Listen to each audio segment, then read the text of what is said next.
Lenga ki layang sang Jnims ta ahan boina patient ahum kidney transplant tawba ngamkhre Chief Minister N Birena Hospital gi miyo singbu thagat fa phongdo khre kidney transplant gi operation adu PMJY ma DCM HT card ki matenga loinana sel amata changdana tawkhibane kidney transplant mai paakna tawkhraba patient ahum gi phibam ngasi Chief Minister N Birena yengsin khibaga loinana Naba pungfa faraba patient ama discharge tawkhre haidiba kidney transplant gi operation asi Manipur da government na chalaiba hospital da pangthokpa ahan boiri lenga ki ana layengi hodokhiba scheme sing asigi kanaba fangduna Mai Paakna kidney transplant tawkhraba patient ahum adude Kaksing district ki manung chanba wangu tera dagi chahi 38 suraba takhelembam Bikramjit Churachandpur district ki Tuisonjang village dagi chahi 93 surabi Kimseri amadi Ukhrul district ki Winitang Kuldagi chahi 39 suraba Hanso Wunglengni Mai Paakna kidney transplant tawkhraba patient sing adugi phibam ngasi hakthengna yengsiladuna Chief Minister N Biren hai lenga ki hospital da ngasi ahan boina kidney transplant Mai Paakna tawba ngamba amadi maruaina Ayushman Bharat ki PMJY amadi CMHT card na achangba senfam sing puthoktuna lemna kidney transplant tawba ngamba si maruaina Prime Minister Narendra Modi Jnims ki doctor amadi staff sing gi matengnani masigi damakta miyamna thagatfam thoi ngasi lemna kidney transplant tawriba miyoy sing masagi senthok matik chana leijadaba awaba imungi patient sing ni makhatana asigumba tangai fadaba anaba sing lakpada BJP lenga asigi scheme ani asina makhatana mateng kya tawkhigani loinana Mai Paakna chathakiba kidney transplant adu da sarukya khiba doctor nurse amadi atai team member sing da incentive oina mahaki fundagi lupa lakh manga su piragani haiki Nungayabamna hairiba patient ahum maksi Honorable Prime Minister gi Ayushman Bharat card ki lupa lakh manga free da layeng ba dugi mateng na free da loina free of cost transplant tawbani hai masi gi nungdo Honorable Prime Minister busu I would like to thanks ma busai partner tawjari magi scheme aduga magi da scheme yaw da busing na Chief Minister ga sel gi tangma na cover dorga ani si tu na samina ga tawbani aduna Manipur ki miyam punamakta state government na lokal iba lairba praja like lairba awana taba praja singi ye tawjeri koshida da sajok review ateng review aidna aduga ai nungaiba phongdok ko ina sumba achievement sigi nungaiba phongdok ko ina ngasai operation kidney transplant to boda yauriba doctor teams nurses team aduga khoi gi laboratory and mogi experts sing mari lainaba sing team du de da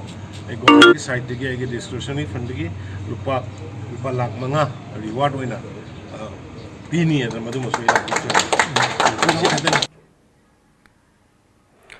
Amaromda hojik lamda masida har fangdabagi awaba mayok nariba amadi ain kaina puramba har fagat khiba dugi matangda paumi singna hangba wahangi pangkhum piraduna Chief Minister N Biren hai lamda masida lawmini haiduna har lawkhraga black ta yonthok lambagi thodok kya laikhiba maramna hojik khara checksina miyamda har fanghanaba hotnari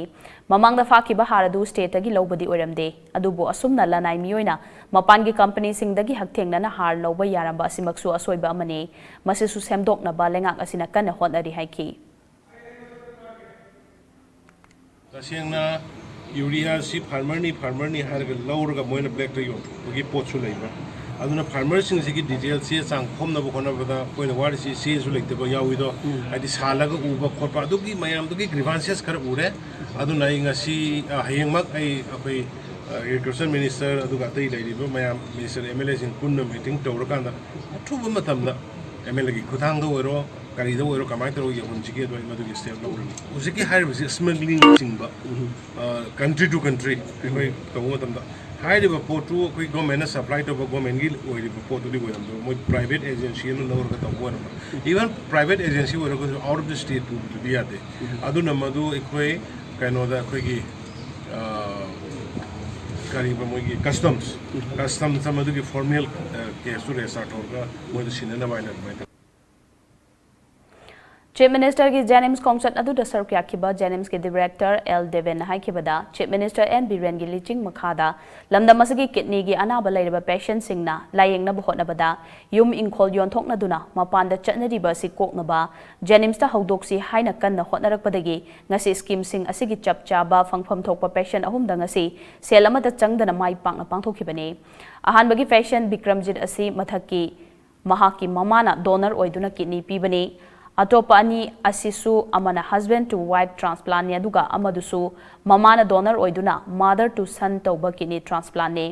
ngasi Mai Paakna Pangthokraba sumna makhatana su mathok taba patient sing da scheme sing asigi mateng dagi lemna kidney transplant adumak chathakigani haike aina kidney transplant dang nataba koi heart ki ase koi facility leitaba neuro gi facility leitaba mayam sisu koi honorable chief minister gi mi makhada koi nikhatnaba koi gi cat lab haidana koi